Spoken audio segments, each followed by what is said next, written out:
Easy all. So for this evening's or today's Ravers Tales, I thought I'd take it back to my first ever rave, which was in 1991. Can't remember the exact date, but it was definitely before October. And it was Stern's House on the Hill, Into Dance. So before we go there, let's take it back a little bit before then to kind of set the scene up. So it's down in Worthing on the south coast of the UK, and I grew up in London, grew up in Wembley, and around 87, 88, my mum and dad bought a caravan down in Hayling Island, and we went down there religiously from the 1st of March when the season opened to the 31st of October when it closed. We were down there every weekend. We were down there for all of the half terms, that's most of the summer, and I absolutely loved it down there. I made some amazing friends down there. I got accepted as a local rather than a grockle, which is what they called the holiday makers. And I've still got very good friends from that time today, all these years later. So during that time, obviously we were at the weekend, the house was free.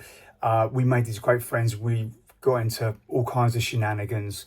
But that was at the time when it coming into sort of 89, 90, then that's when we started kind of hearing like the house stuff that was going on around, and then the early hardcore in sort of 90 kind of sounds. Now, I'd actually forgotten about this, but we went to probably a handful of like kind of illegal beach parties down there. I mean, there was literally just like a set of decks, one light, a set of speakers, and a generator, and I don't remember there being many people there, but we went to some of them, nonetheless. So anyway, when it got to 91, actually before we go there, so around 91, I think I was 16, my mum and dad would let me stay behind at the weekend. So, a few mates, and I'd never kind of take the mick, it was always literally just a handful of close mates would come over. I bought a set of decks off my mate, which was those old wooden ones, the disco decks that were kind of all joined into one, no pitch control, absolute nightmare. So we'd had a couple of like street lights that they'd found on like kind of roadworks or whatever. So we'd have those kind of flashing, and we'd have our own little kind of mini raves in the house. Anyway, cut to sort of sometime in 91. I would say it was probably summer 91. I went down there after being away back in London for a couple of weeks, and my good mates, John and Tim, big shout out to you guys, original raving crew, just said, we went to this place called Stern's, like, you've got to come, like, it's amazing. So I was like, all right, cool. So at this point, I was staying around, I think I was 16. Yeah, I was 16 at that time. So I was staying around John's house anyway, like my mum and dad and sister were always in the caravan, and I'd basically just get down there, get out of the car, and then I'd see them Sunday afternoon when we drove back, basically. Or if I'd run out of money, then I'd come and see them beforehand and get told to wash the car for 50p. Jesus, it's 5 goes on the arcade though. So we talked about this kind of night at Stern's, and there was a big crew that went down.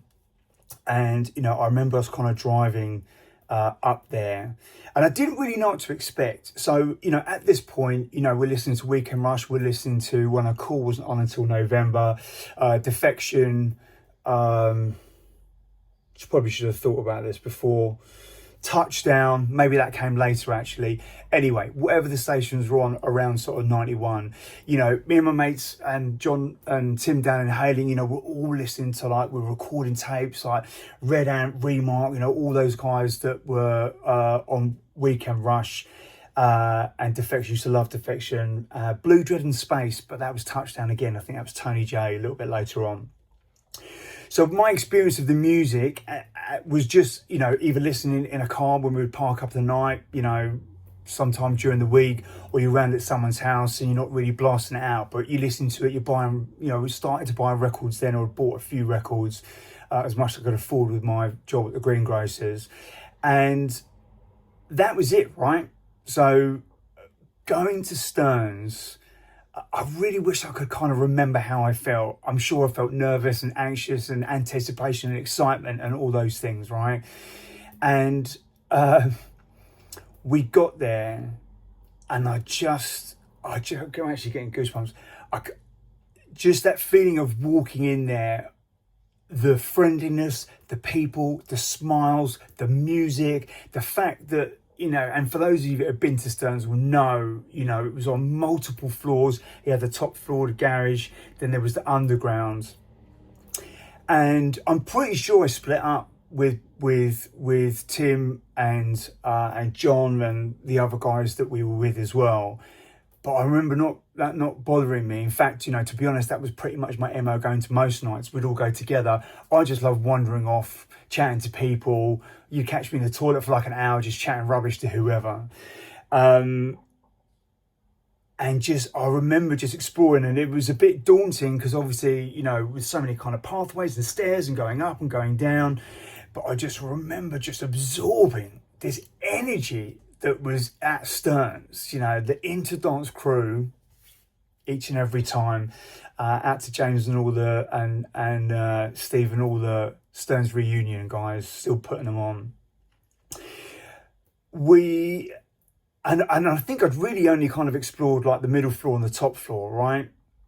And then I ended up just wandering around and just came to those infamous stairs.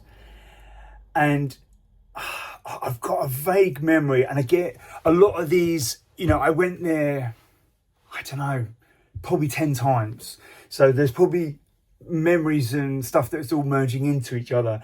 But I do remember just walking down those stairs, the Stearns rain, the sweat dripping off the ceiling, and just hearing that sound just getting louder and louder. The bass starts getting deeper and deeper, and your chest starts rattling. You're walking down those stairs, you're navigating loads of people that are all sitting there, chat. You kind of, sorry, yeah, you're right. Oh, okay, let's have a chat with you for 10 minutes. No, I'm on a mission. I need to get down there. And I remember just getting there, and there's a certain point in the stairs, if I remember rightly, where the lasers just hit you, and that is it. You are just immersed in it. It is absolutely bonkers. I don't think I'd ever experienced anything quite like that, and I don't know if I ever will. And if I remember rightly, the kind of DJ booth was on the left, but even though I had decks and I was interested, I was never actually really interested in going to find where the DJ was or what they looked like. I don't know why. You're just so immersed in the music and the people and the vibe and the energy and everything that's kind of going on. And I remember just being in the underground by myself, and I felt like this anyway, wherever you are at that time by yourself, it just didn't even matter at all. There was always someone to chat to dance next to have a bit of fun, swap bottles of water, whatever it was, right? And do you know what? I really wish I could remember when it was. I know it was before October in 91, because that's when the caravan season ended. I'm pretty sure it's the song, but I'd love to have pinpointed that night and be able to find out who was playing. So when I remember Stompy Don, MC Stompy Don became a very regular voice down there. He ended up becoming, for me, like the voice of Stearns. And I just remember exploring down there in the underground. I don't ever remember going to like the far end. I think I kind of went into the middle. And if I remember rightly, like, it's not like clubs now where everyone's kind of facing in one direction. Like, the DJ was probably behind on the wall, and people were just dancing wherever, right? And it's so nice. Like, I've thought about this night, but actually saying it out loud, it's brought me a really nice warm feeling. And anyway, at some point I kind of connected back with everyone, and they were like, yeah? And I was like, yes. And they were like, yeah. And they just knew, because they'd been there, they must have been there a few times or once or whatever it was before. I mean, they ended up going down there every single weekend. I think Friday and Saturday night, they like lived at that place, because they were based in Hailing Island. So it's only like, 30, 45 minute drive or whatever. And I just remember the smiles on their face when they saw me, because I had a massive big smile just knowing that I'd had that experience, and just what a way to kind of burst your raving cherry, right? So, and again, so they used to do nights that were like 2 p.m. finish, and they used to do all-nighters, and I think this one was one of the all-nighters that finished at 6. And because we were all coming back to John's, I think, you know, probably about 8 people were going back, 2 carloads were going back. Obviously, I'd burnt out. I'd never done anything like that, and been up, you know, that late and kind of whatever. So I fell asleep in the car. Well, I must have fallen asleep in the car, because the next thing I remember, waking up in the car, they've all got out and gone into John's house.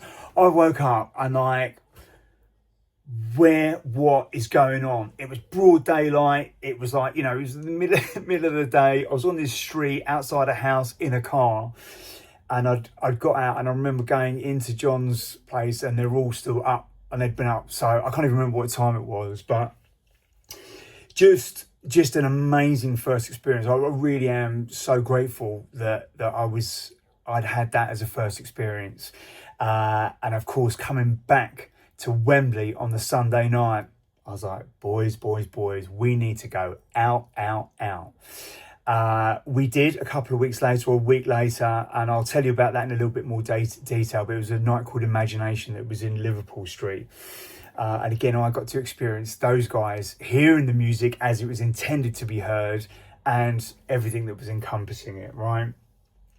But yeah, mad love. That, like, Stearns is my raving spiritual home, and always will be, right? And so again, I've got to give a massive shout going out to James and Steve for continuing that vibe with the Stearns Ravers reunion nights. If you've never been down to one, absolutely go and check them out. They are still doing nights down in Worthing.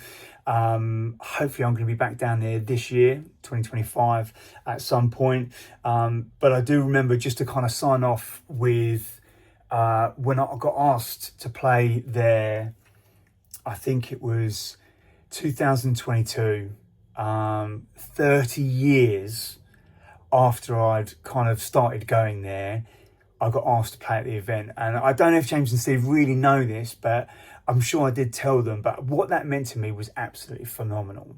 To be able to kind of go and play a proper 92 hardcore set at a Stearns night was just mind-bending for me.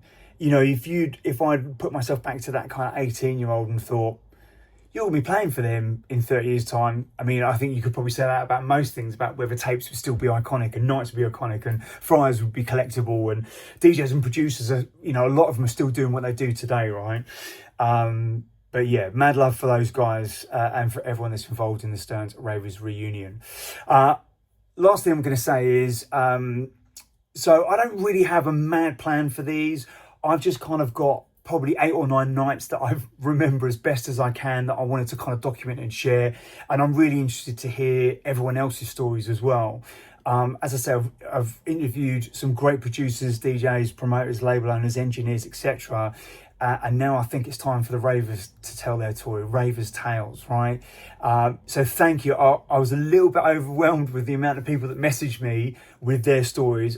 It's amazing, and I've read everyone. Apologies if I haven't got back to everyone, but I'm going to work out how I want to do that. I don't know if people are kind of comfortable recording their own versions of this, or whether I just kind of talk about them. I don't know. I'm going to absorb that. I'm going to read them as they kind of come in, and I'm going to continue putting out my stories, but I definitely want to kind of expand it as well. So yeah.